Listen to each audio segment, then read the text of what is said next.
Levantamos nuestra mano de señal de adoración y queremos que nos hable, Señor. Dígale al Señor, háblame ahora mismo. Háblame ahora mismo. No había justo ni uno, todos pecaron, estaban destituidos de la gloria de Dios, pero el amor de Dios es tan grande, murió por todos nosotros y aquí está. Danos, Señor, en el nombre de Jesús, de ese pan, el pan de vida. La gloria es para ti. Así, en pie, en reverencia a la palabra, rapidito, ayúdeme a buscar una pequeña porción, bien fácil de conseguir. Quiero que me ayude a buscar en Juan capítulo 18, Juan capítulo 18, y vamos a leer desde los versículos 3. Juan capítulo 18, versículo 3, me va a acompañar hasta el versículo 8. Le pido al joven, ¿verdad? Después de leer la Biblia, pues, dejamos lo de la musiquita, pues vamos a concentrarnos acá, pero muy lindo, así, ¿verdad? Con esta melodía nos concertamos, nos desconectamos. Aquí hemos venido a desconectarnos de lo externo, hemos venido a conectarnos a Dios. ¿Cuántos se quieren conectar a Dios en esta hora? ¿Cuántos están conectados a Dios en esta hora? Amén. Dice de la siguiente manera, leemos la palabra a la gloria del Padre, el Hijo y el Espíritu Santo, y la iglesia de Dios dice, amén. Gloria a Dios, amén. Dice, Judas pues, tomando una compañía de soldados y alguaciles de los principales sacerdotes y de los fariseos, dice aquí, fue allí con linternas y antorchas y con armas. Pero Jesús, sabiendo todas las cosas que le habían de sobrevenir, se adelantó y les dijo, ¿a quién buscáis? Le respondieron, a Jesús Nazareno. Jesús le dijo, yo soy. Siga leyendo conmigo, por favor. Y estaba también con ellos Judas, el que le entregaba. Cuando les dijo, yo soy, verso 6, retrocedieron y ¿qué?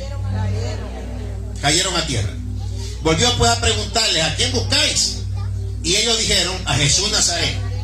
Verso 8, el último que vamos a leer, dice así, respondió Jesús, os he dicho que yo soy, pues si me buscáis a mí, dejar ir a él.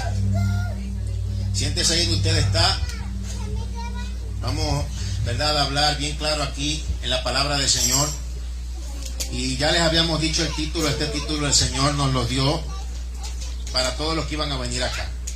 O sea, el fin de tus enemigos y el control de Dios sobre todo. El Señor quiere que nosotros estemos claros en algunas cosas, de forma bien específica. No sé si se ha preguntado en alguna ocasión cuántos fueron o cuánta fue la cantidad de soldados que fueron a prender a Jesucristo.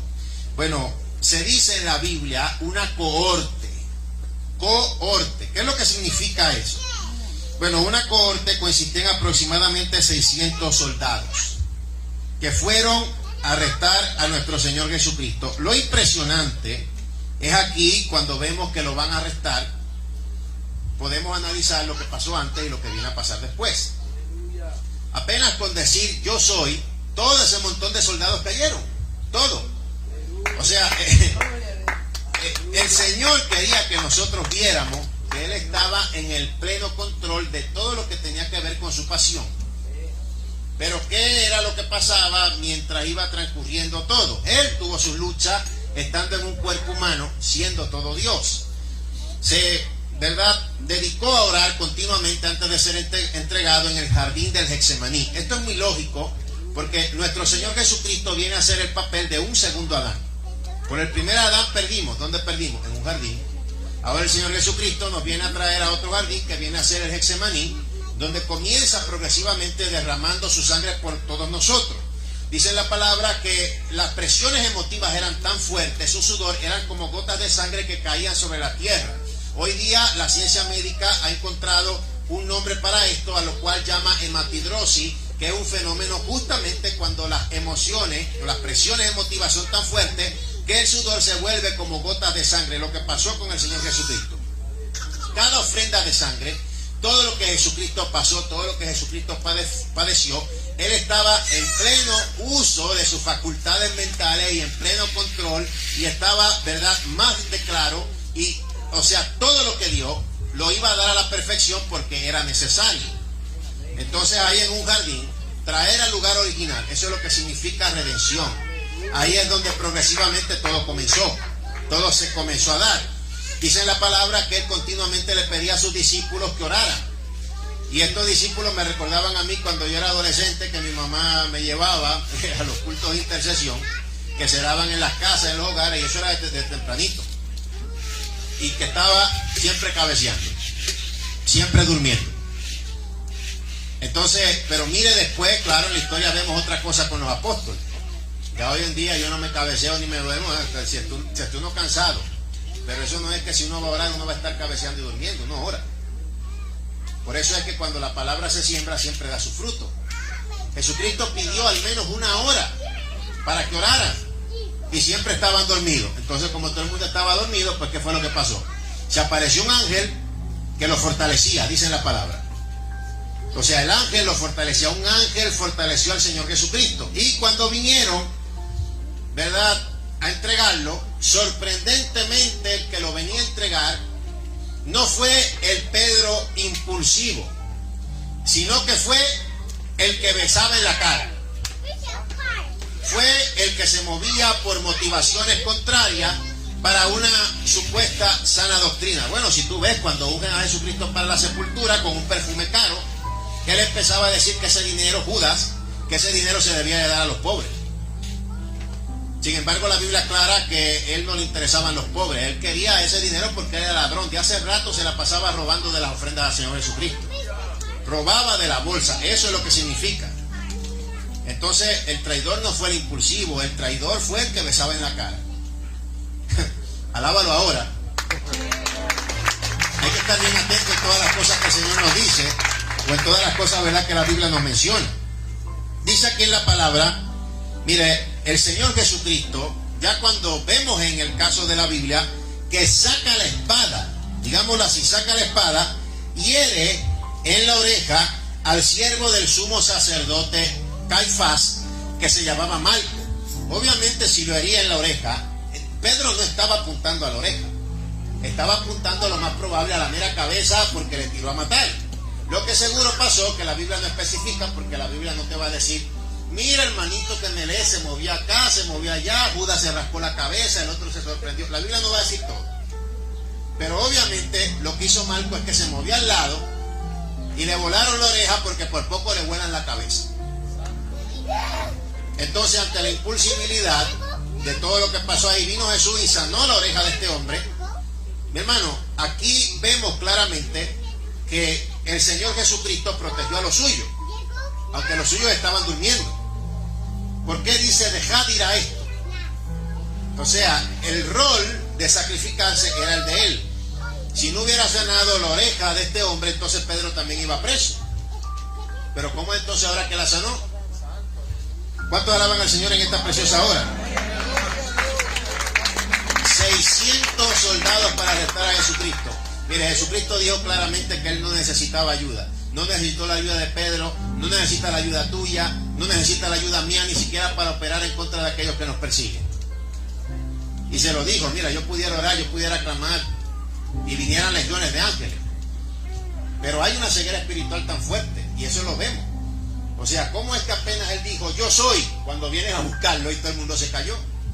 Eso es lo que sucede hoy día, ¿verdad?, en las ministraciones. Cuando oramos en el nombre de Jesús, cuando a veces personas caen por el poder de Dios. Sin embargo, hay algunas personas que quieren impresionar donde no está Dios y quieren obligatoriamente empujar a las personas para atrás. Esa es otra cosa. O sea, yo de pequeñito, yo cuando leía las primeras veces la Biblia, yo me preguntaba qué es eso de una espada de doble filo que sale de la boca del Señor. Y tú sabes, uno piensa todo literal. De hecho, a veces cometemos el error como adultos de muchas veces en la Biblia pensar las cosas literales. Por eso es que hay que escudriñar. Yo decía, ¿cómo es eso? Pues será que la lengua del Señor Jesucristo se vuelve como una espada. Yo me imaginaba como en los muñequitos, caricaturas, yo no sé. ¿Y cómo es que va a salir y va a cortar? ¿Cómo es eso? Es meramente la palabra hablada. Dice en la Biblia, justamente en Juan, en el principio era el verbo y el verbo estaba con Dios y el verbo era Dios. Este es el principio de Dios. O sea que de solo decir yo soy el que soy, mire, la gracia de Dios todavía fue con esos 600 soldados, porque hubieron podido desaparecer así, solo por el Señor Jesucristo decir yo soy el que soy. Y esa es la espada que sale de su boca. Con esto él estaba obviamente mostrando que él estaba en pleno control de todo lo que tenía que ver con el caso de su pasión, con todo lo que sucede alrededor, o lo que sucede después y lo que sucedía ahí alrededor. Él estaba plenamente consciente de todo. Él siempre fue Dios. ¿Cuántos pueden glorificar al Señor? ¿Cuántos pueden exaltar su santo nombre? O sea, es claro. Dice en Juan 18:6, donde lo leímos, Jesús le dijo, yo soy, dice literalmente, que retrocedieron, dice la palabra, y entonces todos esos soldados cayeron a tierra. Yo quiero que usted me acompañe a leer en el Salmo, porque a través del salmista, en los salmos, el Señor ya confirmaba muchísimas cosas. Dice aquí, Salmos 35:4, yo lo voy a leer, dice, sean avergonzados y confundidos los que buscan mi vida, sean vueltos atrás y avergonzados los que mi mal intentan. Ahí está claro. Voy a leer Salmos 40:14, dice, sean avergonzados y confundidos a una los que buscan mi vida para destruirla, vuelvan atrás y avergüéncense los que mi mal desean. O sea, el Señor está en pleno control de la situación y todas las cosas que pasaba Él las sabía. Lo que pasa es que en su perfección Dios va a actuar cuando sea obviamente el momento indicado, cuando sea el momento perfecto, porque solamente Él es perfecto y solamente Él tiene el dominio y el control de la situación. Cuando el Señor Jesucristo vino en su primera venida, era un tiempo de crisis que se asemeja mucho a este tiempo. ¿Cómo? Bueno, Él habló de ceguera espiritual, de eso hablamos el viernes. Cuando le preguntaron, ¿por qué tú hablas por parábola? Él dijo, bueno, para que se cumpla la profecía de Isaías, que viendo no ven, oyendo no oigan, pero bienaventurados ustedes que viendo ven, oyendo oyen. Un espíritu de letargo que va trabajando continuamente con un espíritu de ceguera espiritual y de tibieza espiritual, que va a ser el principal responsable que muchos se queden aquí en el arrebatamiento de la iglesia a pasar los peores días, que si la Biblia nos habla de lo malos que serán, cuando se vivan en carne propia serán inimaginables. Yo a veces veo a los hermanitos cuando hay hermanos por ahí por las redes y comentan, uy, Señor, cuídanos Jesús, cuando pasan terremotos, cuando pasan tsunamis, etc. Y viene el hermanito Superman, que siempre comenta, a veces siempre estos están en las iglesias, sí, este es el hermanito Superman, el que no siente, el que no padece, él supera a Jesús, porque Jesucristo dice que padeció, que sabía obviamente todo lo que iba a pasar. Ay, pero ¿de qué usted asombra si la Biblia lo decía? La Biblia lo decía, pero no es lo mismo cuando lo dice a cuando lo vives. Es como en la universidad, te enseñan la teoría, pero en el trabajo es la práctica y ves que todo es totalmente diferente. Igual es en la Biblia, lees todo, pero ahora la práctica, ahora sí es verdad. Y de verdad pues es impresionante. Entonces, para el tiempo que vino el Señor Jesucristo, la religión judía se había apartado muchísimo de lo que la palabra de Dios enseñaba. Los saduceos, los fariseos, los escribas eran los responsables precisamente del extravío de todos allí. Y había demasiada superstición, justamente lo que está pasando ahora. Justamente el mismo engaño. Lo que pasó con los judíos ahora está pasando de manera internacional en la iglesia. Yo voy a poner meramente unos ejemplos y yo quiero que me ayude a buscar en Juan capítulo 9, versículos 2 y 3. Juan capítulo 9, versículos 2 y 3. Ahí se habla, ¿verdad?, sobre el caso del ciego de nacimiento que el Señor Jesucristo sanó. ¿Y cuáles fueron las palabras de misericordia de los mismos discípulos? Ahí le preguntaron al Señor Jesucristo que si él había pecado sus padres para que hubiera nacido ciego. O sea, había una creencia cruel en ese tiempo que toda persona que nacía con impedimento físico era que había pecado, sus padres habían pecado y que por eso estaba así. Entonces, había una dinámica también en esa época que cuando había una persona así ciega, que se le consideraba maldecida por Dios, la gente lo que hacía era que, me perdón la dramatización, escupían al suelo frente a la persona mientras la persona pedía dinero. ¿Por qué pedía dinero? Porque había sido desheredada de sus padres por esa supuesta maldición. Y eso le había pasado a ese ciego. Y el Señor Jesucristo dijo que ni él pecó ni sus padres, sino que las obras de Dios, él quería que se manifestaran en él. Había un propósito más grande que la superstición y lo que la gente dijera. Había el propósito de Dios en la vida de ese hombre también. Por eso es que lo que fue el instrumento de la humillación, que en medio de la pobreza, mendigando dinero, mientras otros, sin él ver, posiblemente lo maldecían, escupían al suelo. Tú estás maldito por Dios, y cuantas cosas decían. El mismo instrumento de la humillación Dios lo usó para su levantamiento. Por eso Jesucristo escupió justamente ahí en la tierra, y con tierra y saliva lo puso allí en los ojos de él, y el hombre vio luego de que se lavó. Una y otra vez en la Biblia vemos, Dios tiene todo, Dios te va a dar la victoria sobre los que se oponen. Dios te va a dar la victoria sobre tus enemigos. Dios está en el control de todo. Dios está en el control de la situación. Y además, todo aquello que han usado para humillarte será lo mismo que Dios utilizará y empleará para levantarte. El instrumento de este ciego, que era el que lo juzgara, lo condenara, dijeran cosas que eran mentiras, que eran mera superstición, que eran una mera, digámoslo de esta manera, acusación de que había ya nacido maldecido porque tenía un impedimento. Eso fue lo mismo que Dios usó, escupiendo y con saliva de Dios y con ahí lodo de esto sucio, lo puso en sus ojos y así recobró la vista. Y así Dios se exaltó y Dios levantó a este ciego delante de todos. Después estaban por ahí como siempre los incrédulos averiguando a ver si era ciego o qué sé yo. Es que siempre sale el envidioso. Y la palabra dice bien claro que al Señor Jesucristo lo envidiaban.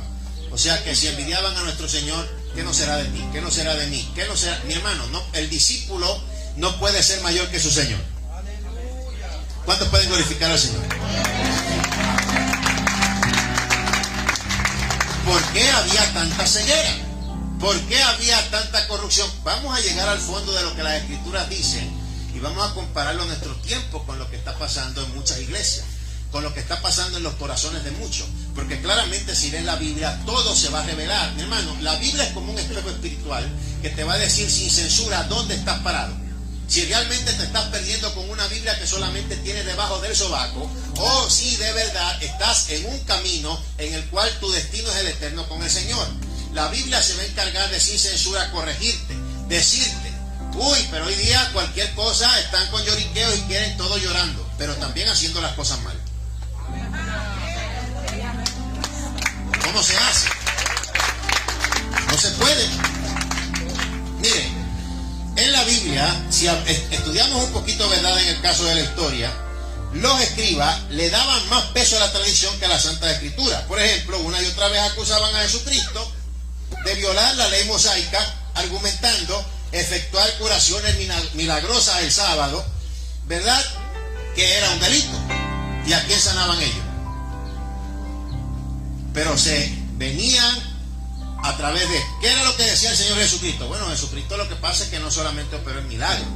A veces me dicen, ay, pero cállate, no digas nada, quédate tranquilo, quédate callado. Si hay que hablar, se habla. Nunca calles lo que tengas que decir y nunca digas lo que tengas que callar.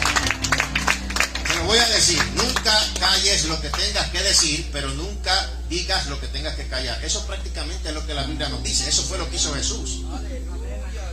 Cuando se cayó era cuando iba camino al Calvario, porque si abría la boca todo eso se caía. Al Señor Jesucristo lo llevaron a un juicio cobarde porque le temían a la gente. Un juicio ilegal, un juicio de noche, y si el Señor Jesucristo abría su boca para defenderse, se caía todo y dependíamos ahí todo. Estaba en un hilo tu destino y el mío. Ahí sí se tuvo que callar, pero en su ministerio él no se cayó. Él fue un gran apologeta de la doctrina que fue traída del Padre, que es también, son uno. Nuestro Señor Jesucristo es la forma visible de Dios. ¿Y qué es lo que pasaba? Bueno, él sanaba, pero cuando venían a debatirle que no podía sanar los sábados, entonces él, valiéndose de sólidas razones, debatió su doctrina falsa y debilitó su posición de autoridad. Entonces, siempre que hablemos la verdad, porque es la palabra de Dios, mi hermano, es una espada de doble filo. Siempre que hablemos la verdad en su contexto bíblico, esto siempre va a impactar en los corazones. Siempre que hablemos la verdad en el contexto bíblico, siempre va a callar las mentiras de Satanás y la falsa doctrina. Entonces esto va a causar un impacto, y al causar un impacto va a tratar de causar resistencia, pero también va a derribar la autoridad de Satanás, que es el que está detrás de bastidores a través de la mentira. Y eso fue lo que pasó. Entonces, mire, el Señor Jesucristo debate la doctrina falsa, debilita su posición de autoridad, puso en entredicho que contaran con el respaldo divino. Le llamaba a esta generación de víbora. O sea, le dijo víbora a la mamá. Generación de víbora, ¿hasta cuándo he de soportar? Les decía sepulcros blanqueados. que por fuera aparentaban ser hermosos, pero por dentro estaban llenos de toda iniquidad y podredumbre. El Señor Jesucristo los confrontó. Eran líderes religiosos mafiosos. Cuando Él sacó a los mercaderes del templo, ¿quiénes ustedes creen que eran los que recibían comisiones de todas las ofrendas de paz y de todo lo que se vendía para los sacrificios? ¿Quién era el sumo sacerdote? ¿Quiénes estaban ahí? Había un negocio familiar, ahí estaban Caifás y estaban Anás. Entonces, eran excesivas cantidades, de la cual se repartían una tajada ellos. Y al botar los mercaderes del templo fue un ataque directo a ellos. Estas fueron las cosas que progresivamente se fueron formando y que Jesucristo sabía que iban a terminar en su crucifixión, pero está claro que no fue que tuvieron tanto poder para apresar a nuestro Dios, nuestro Mesías y matarlo, sino que Él se entregó. Son dos cosas diferentes. Sí, pero es que hoy día hay que decir las cosas claras. Una cosa es cuando una persona se quita la vida, eso ya es atentar contra sí mismo. Nunca haga eso. Si a la persona hace eso, se pierde para siempre. Esto no es como hoy en día están predicando, que una persona se tira de un puente, yo no sé, perdóname Dios mío, de repente mientras va cayendo unas pulgadas y dice así, se va para el cielo. O sea, una cosa es eso, otra cosa es entregar su vida. No hay persona que tenga mayor amor que esto, que el que entregue su vida por sus amigos. El Señor Jesucristo entregó su vida y ya yo soy, 600 soldados cayeron, todo el mundo, ¿qué te está diciendo? ¿Y qué le dijo él a Pedro? Que él estaba en el control. Lo que pasa es que si él llamaba ángeles para que lo defendieran, se acaba la humanidad. Apenas decir yo soy el que soy, cayeron cientos de soldados. Entonces es terrible, pero ¿qué pasó? O sea, ¿qué pasaba con estos fariseos? Si vemos, bueno, como Jesús no era rico ni poderoso, claro, según el concepto de ellos, no había asistido a sus prestigiosas escuelas, aquellos arrogantes líderes jamás lo iban a reconocer como el Mesías. Tanto les enardecían sus palabras que entraron en consejo contra él para destruirlo. Vamos a buscar específicamente lo que nos dice en la Biblia. En estas cosas a mí me gusta entrar directo en la palabra para que usted lo vea allí. Y siempre que venga un predicador que lo lleve 100% directo a la palabra, es responsabilidad de cada predicador, para que usted vea. Si usted se pone a ver videos por ahí por YouTube, por internet, no crean lo primero que dice alguien que meramente tiene una corbata, que lo lleve a la Biblia, que le haga la prueba. Vamos a buscar en Mateo capítulo 12, versículo 24. Ellos quisieron atribuir el poder de Jesucristo de expulsar los demonios, o sea, por ende sería todo el poder en la que hacía sus milagros, se lo quisieron atribuir a Belcebú, príncipe de los demonios. ¿Qué razón había detrás de bastidores? Porque a veces, cuando vemos a veces esta gente, ay, que yo no sé qué, que Dios te quiere prosperar, o que la sana doctrina, según el concepto de ellos, o que no, que si tú te quitas la vida, te vas derechito al cielo, salvo, siempre salvo. ¿Cuál es realmente el propósito de ellos? Que aun cuando tú les compruebas de acuerdo a la Biblia las cosas que deben de ser dichas correctamente, ¿qué es lo que verdaderamente es la sana doctrina? Que Jesucristo murió por todo y que eso de prosperidad monetaria por miles de dólares que les den y los únicos que prosperan son ellos, que es una falsedad. ¿Por qué persiste? Porque hay otro propósito, porque hay algo detrás de bastidores. Y aquí es lo mismo que con el caso de los fariseos.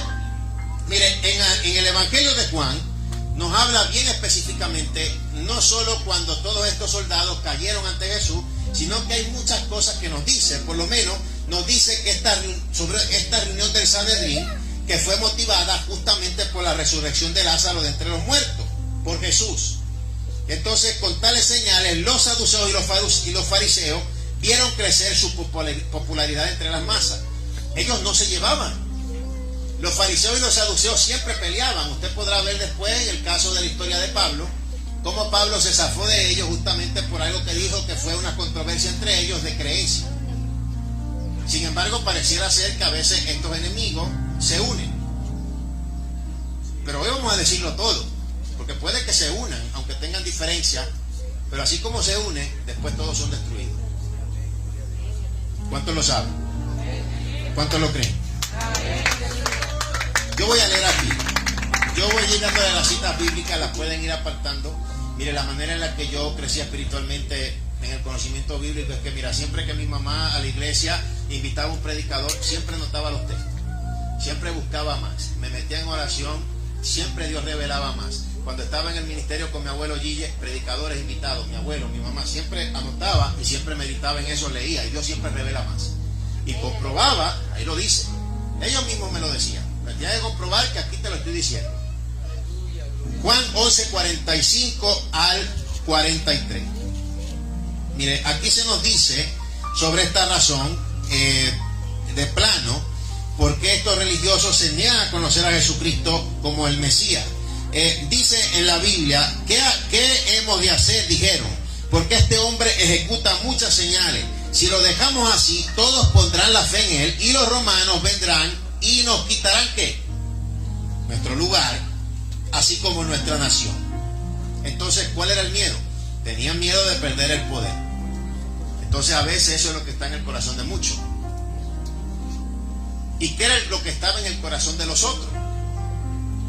Vamos a resumir un poco para ver, ¿verdad? Y escudriñar en las Escrituras en esto. Mire, de los pocos milagros que el Señor Jesucristo hizo, demasiado impresionantes, aunque todos eran impresionantes, pero habían otros en un nivel, como el caso de la multiplicación de los panes y los peces y alimentar a miles de personas. Usted ve lo que entonces había en el corazón de la gente. Querían un Mesías que los libertara del yugo de Roma y que les diera todo lo que necesitaban. Después de que Jesucristo hace ese milagro, dice la palabra, dice la Escritura, que ya querían hacerlo rey y él los esquivó, se apartó a orar. Entonces les dijo la verdad y todavía insistían, se la volvió y se la dijo, y después todos empezaron a ir.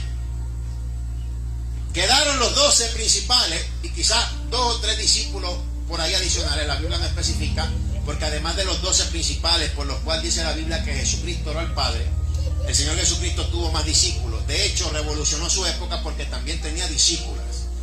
Las mujeres eran fieles colaboradoras del ministerio de Jesucristo y fueron las que cuando él estaba siendo crucificado estaban llorando detrás de él. Y Jesucristo le dijo algo impactante: no lloren por mí, lloren por vuestros hijos. Sabía lo que venía para Jerusalén. Sabía lo que venía, pasó. La Biblia no lo dice, pero lo dice la historia. 70 después de Cristo, cuando el segundo templo es destruido. Qué terrible. Y querían hacer a Cristo rey. Ah, bueno, pues mira, nuestro rey, nuestro Mesías. No sé si así hacemos una delegación de celotes, que era el grupo rebelde contra Roma, de judíos. Si hacemos una compañía de celotes, los matan, él los revive. No nos va a hacer falta el pan porque él los puede multiplicar. Querían al Mesías por las razones equivocadas. Y hoy día, si hay muchos en la iglesia, están detrás del Señor Jesucristo por las razones equivocadas. Hoy en día hay predicadores detrás de esto por las razones equivocadas, como los fariseos y los saduceos, pero igual también feligreses, personas que vienen a la iglesia que están detrás de Cristo por las razones equivocadas. Y entonces lo triste del caso es que todo el mundo se está perdiendo entonces en la iglesia, por lo menos de este grupo. La Biblia, mi hermano, lo dice de forma clara. Un negocio familiar, dice ahí, o sea, no se sabe casi nada sobre Caifás antes de su ascenso, ¿verdad?, de cargo como sumo sacerdote en Jerusalén, pero se puede suponer que provenía de una familia adinerada, ya que terminó casándose con la hija de Anás. O sea, ellos eran familia. Ellos eran familia. Pero cuando vemos en la historia, justamente lo que Jesucristo dijo camino a la cruz del Calvario, y él lloró. Jerusalén, tú que matas a tus profetas. Él hubiera querido hacer las cosas de una manera diferente y que todo el mundo entrara en el arca de la salvación, pero no iba a ser. Dios no puede, o sea, Dios no va más allá del libre albedrío humano. El que le encanta dominar y controlar es al diablo. Pero a nuestro Dios no le gusta que le sirvan por las razones equivocadas y por un tipo de dominación o intimidación, o lo que muchos hacen. Entonces ya tú sabes quién está detrás de bastidores. En la historia se dice que cuando en el 70 después de Cristo hay una rebelión terrible de los celotes, el grupo rebelde judío contra Roma, que forman un chisme, todo empieza así con chisme, de que los romanos hicieron algo, robaron dinero del templo, algo. Los celotes vienen y como que forman pues un motín motín en medio de la población, matan a los soldados romanos que estaban encargados de velar la Torre Antonia en Jerusalén, y ahí se tuvo que mandar al general romano Tito para suprimir la rebelión. El historiador judío Flavio Josefo habla de esto, es una cosa terrible, sangre por todos lados, como Jesucristo lo había dicho. Entonces, cuando pasa todo eso, se dice que el fin de Caifás fue que cuando los romanos tomaron ahí, ¿verdad?, en Jerusalén, lo amarraron a un carro, claro, obviamente los carros de esos tiempos a caballo, lo amarraron de los pies, y así lo mataron, rodándolo por todo eso por ahí. Ese fue el fin de eso. Pero mucho antes había muerto Anás, el otro. Miren, dense cuenta que en el juicio de Jesús, cómo era que Caifás era el sumo sacerdote, y por qué entonces Anás, que ya no era sumo sacerdote, ¿qué tenía que ver en juzgar a Jesús? Mire la mafia, y algo en contra de la ley, y de noche, todo con trampa, así operan. Se dice, ¿verdad?, también en la historia que cuando Anás, parece que en una revelación, ¿verdad?, de esas que a veces vienen, supo que había crucificado al Mesías, cayó en un delirio, que se comenzó a dar continuamente golpes contra la pared hasta que murió. Ese fue el fin de esos dos. Pero la Biblia nos habla en la pasión de Jesucristo también dos, ¿verdad?, que se hicieron amigos, que no se llevaban. Uno fue Herodes, acuérdense a diferenciar entre los Herodes, porque hay varios Herodes. Este fue, ¿verdad?, el caso del Herodes que mató a Juan el Bautista. Y otro, ¿verdad?, pues obviamente el caso de Poncio Pilato. El Herodes este que estoy hablando es Herodes Antipas. Él fue el que mandó a pedir la cabeza de Juan el Bautista en un plato por la mujer esta que lo sedujo. Entonces, cuando manda a buscar a Jesucristo, también se burla de él y le dice como que le hicieron un milagro y lo desprecia. Qué difícil es callarse con este tipo de personas que tienen en el intelecto 0 menos 0.0 igual a 0, ¿no? Y ese era el rey. Bien bruto, mi hermano. 2 cucarachas. Yo no puedo decir que era jugando ajedrez 2 cucarachas en el cerebro, porque el ajedrez es técnico. Ese es 2 cucarachas volando, una para lado del otro. Es increíble. Dice la historia, mire, mi hermano, yo quiero que usted entienda. La Biblia dice que todo lo que se siembra se cosecha. Yo quiero que usted entienda, mi hermano, desde el momento que se levantaron contra ti con todo tipo de mal, ese es el momento que la persona meramente se hizo su propia horca y solamente falta que caiga en ella. Por todos lados la Biblia lo dice.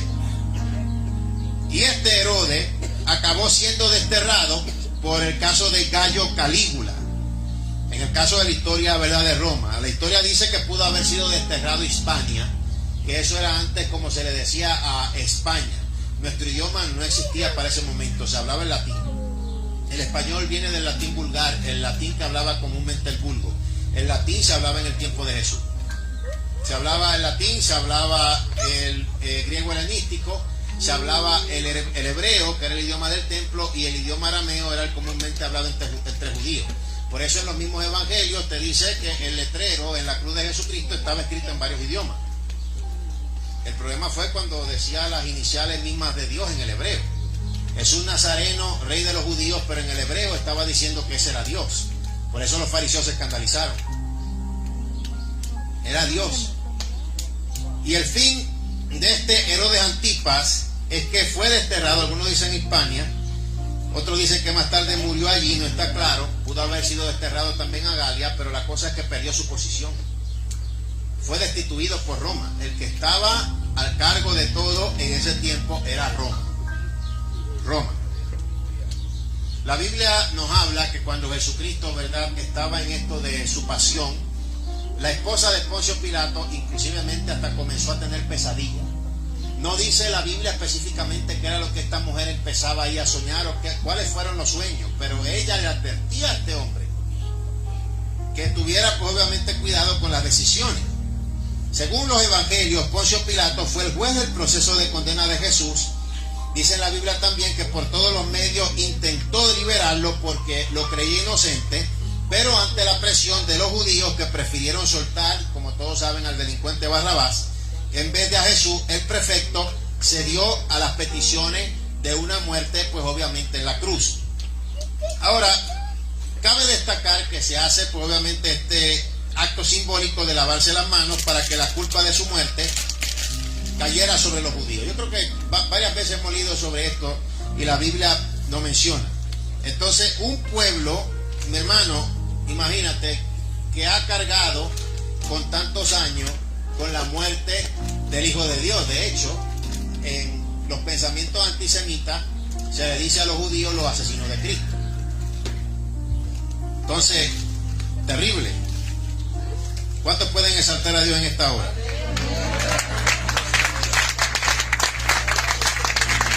¿Quién era el único que tenía la autoridad para decidir o no si Jesucristo era crucificado? Bueno, él primero lo mandó para allá, para donde Herodes Antipas, después Herodes Antipas lo devolvió para acá, le expresó a Jesucristo, dijo que estaba loco, pero entonces la cosa cayó sobre Pilato. Él tenía la potestad de imponer o no la pena capital, así que él fue el verdadero responsable de la muerte de Jesús.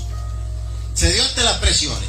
Entonces, o sea, vemos en los evangelios, por lo menos, de tratar de una manera sabia de desviar la atención para centrarla en los judíos, para no acusar tan directamente a los romanos, porque para aquel tiempo, en el primer siglo de la era cristiana, se quería siempre acusar a los cristianos de ser incitadores de Roma. De hecho, en muchas de esas cosas se trataba de basar el caso de la persecución. Si saben en la historia, Nerón, ese loco, incendió media Roma y después le echó la culpa a los cristianos. Y para evitar problemas, ¿verdad?, en esta índole, pues se fue más, ¿verdad?, al caso de la responsabilidad sobre los judíos. Entonces, suceden unas situaciones, ¿verdad?, en el caso de la historia, después de la muerte de Jesús, con el caso, ¿verdad?, de Poncio Pilato, en los cuales los mismos judíos se quejan, ¿verdad?, a Roma, y a Poncio Pilato también lo destituyen. Bueno, hay un hecho muy conocido que provocó su destitución, que esto fue aproximadamente en el 36 después de Cristo, en la región de Samaria, que aparece un hombre, dice en la historia, que decía ser un profeta y convoca a sus seguidores samaritanos en una aldea de Tirasana con la intención de subir al monte sagrado Garizim. Entonces, dice en la historia que Pilato interpreta esta manifestación religiosa como que hubiese sido algún levantamiento armado, movió a un contingente indeterminado de infantería y de caballería para detenerlo, y dice en la historia que el resultado fue una matanza. Todavía, después de que hay un grupito que arrestan, los mata. Una terrible carnicería. Entonces, en la indignación, lo que dice, ¿verdad?, en la historia es que toda la provincia de Judea estaba tan indignada en una tal magnitud que organiza rápidamente una delegación que viaja cientos de kilómetros para entrevistarse en persona con el emperador de ese tiempo, que era Tiberio. Entonces, ya se había decidido su destitución. Y aunque hay una transición entre emperadores, como quiera, se siguió con la destitución y fue desterrado a Galia. Se dice allí, ¿verdad?, en el caso de la historia, que él, lleno de depresión, sumido en la depresión por todo, se suicidó. Anás, Caifás, Herodes Antipas, Poncio Pilato, fariseos, saduceos, ¿dónde están ahora? No sé si puedes dar una alabanza en un momento ahí donde estás sentado. No sé si puedes glorificar al Señor en este momento.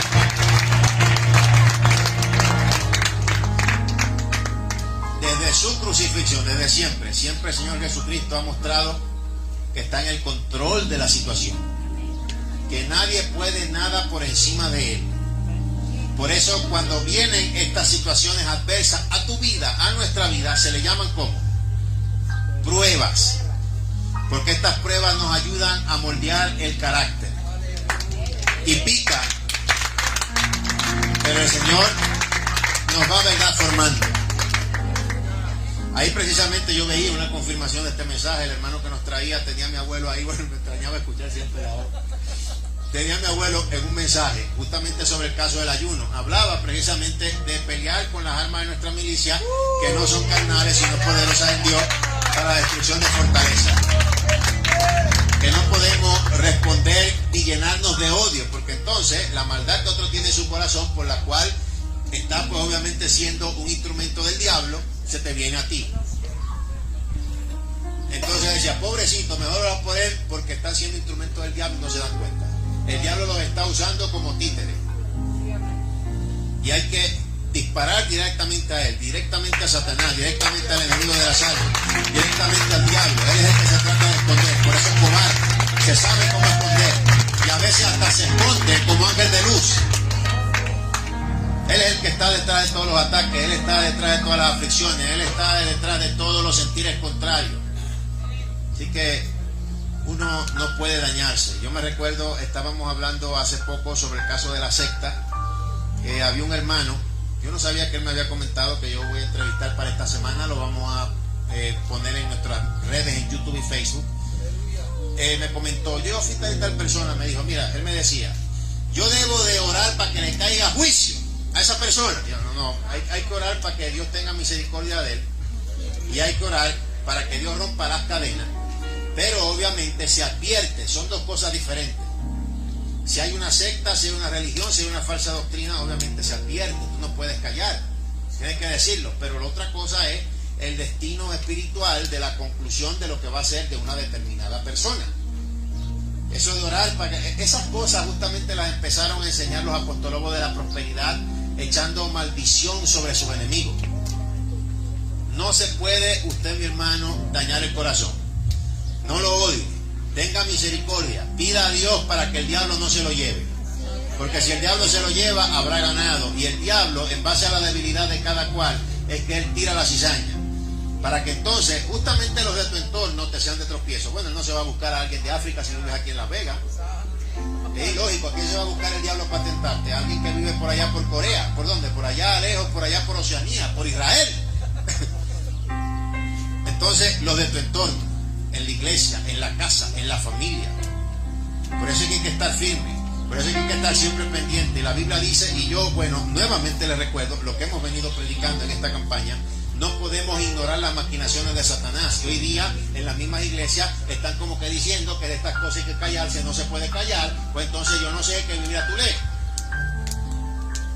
Jesucristo lo mostró, lo dice a través de su palabra. Yo siempre estoy en control, nadie está por encima de mí. Cuando entregué mi vida, la entregué porque yo quise, porque me dio la gana, porque el destino de la humanidad pendía en un hilo. Y la historia dice el fin de los enemigos del Señor Jesucristo. A su tiempo, progresivamente. ¿Y dónde estarán ahora? ¿Dónde están ahora? ¿Dónde estarán? Bueno, si no se arrepintieron, todos sabemos dónde están. Entonces las cosas tienen su tiempo. Y nuestro Dios no es un Dios impulsivo. Imagínate, bueno, a llamar miles de ángeles para que caigan y nos perdemos todo. Pero sin embargo, en su tiempo, cada cual recibió lo que sembró. Y dice en la Biblia que Dios no puede ser burlado.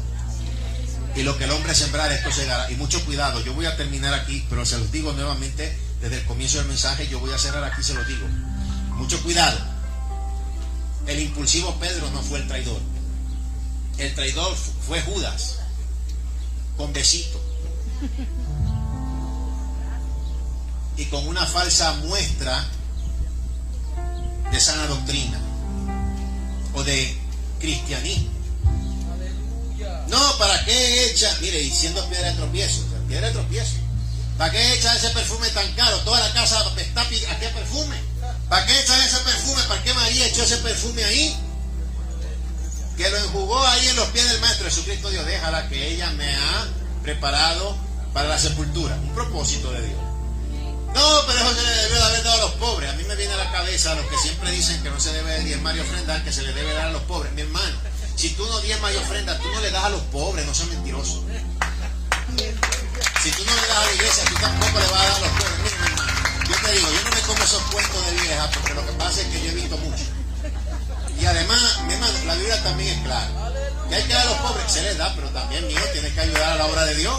Esto pasa, y Jesucristo justamente lo dijo: los pobres siempre estarán con vosotros, pero a mí no siempre me tendréis.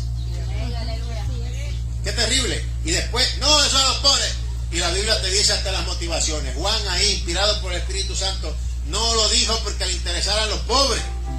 Lo dijo porque robaba de la ofrenda del Señor Jesucristo.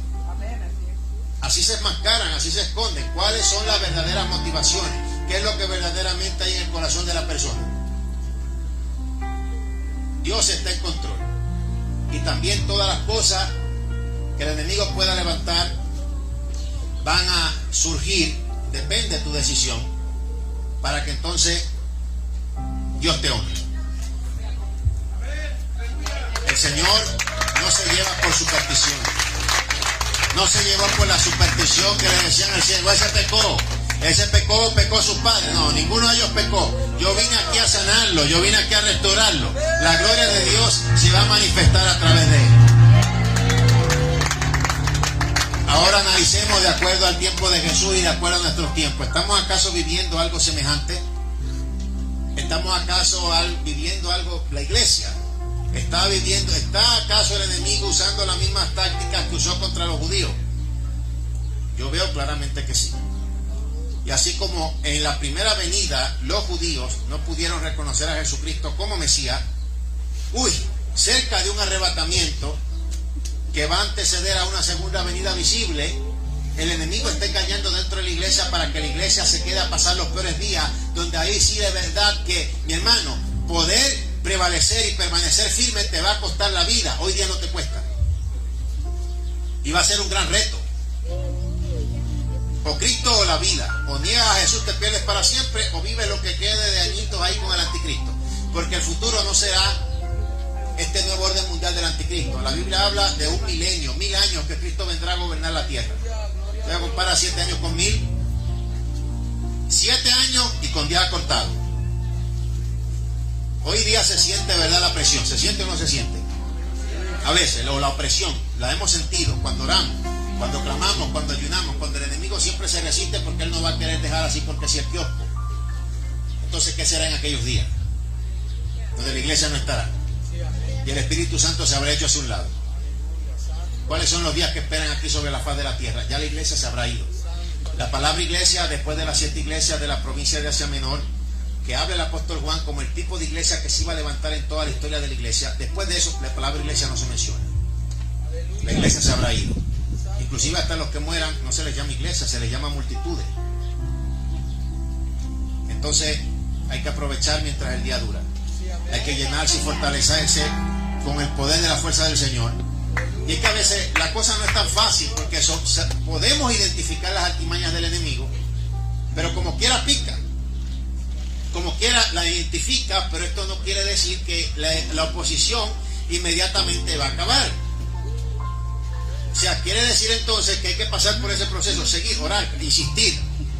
El diablo es un enemigo derrotado e insiste, y nosotros estamos en el equipo ganador más que vencedores, porque no debemos de insistir y seguir.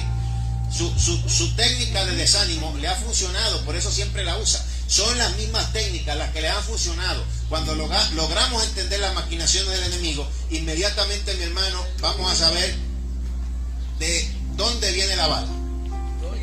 O específicamente, como dice en la palabra, de dónde viene el dardo de fuego.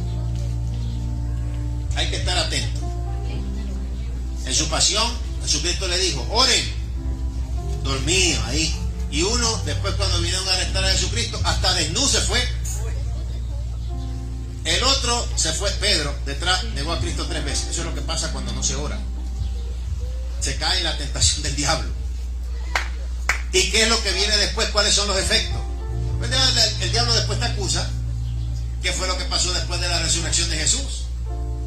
Tuvo que llamar a sus discípulos, como los llamó al principio, antes de que estuvieran con él. Los llamó de nuevo a la barca, se fueron a pescar. Él ya los había llamado como pescadores de hombres. No les había dicho vuelvan a pescar, pero se sentían tan culpables por haber abandonado a su maestro que se pensaron ya no dignos. Así trabaja el diablo. Y el Señor Jesucristo los perdonó, los redimió. Le preguntó a Pedro, ¿me amas? 3 veces. Los redimió. Las 3 veces que lo negó, le preguntó si lo amaba. Y los llamó como en el principio. No caigamos nunca en el juego del diablo. No caigamos nunca en las trampas de Satanás. Y así como venimos diciendo desde el comienzo, y como es el título de nuestro mensaje, yo quiero que usted se lo grabe. El fin de tus enemigos y el control de Dios sobre todo.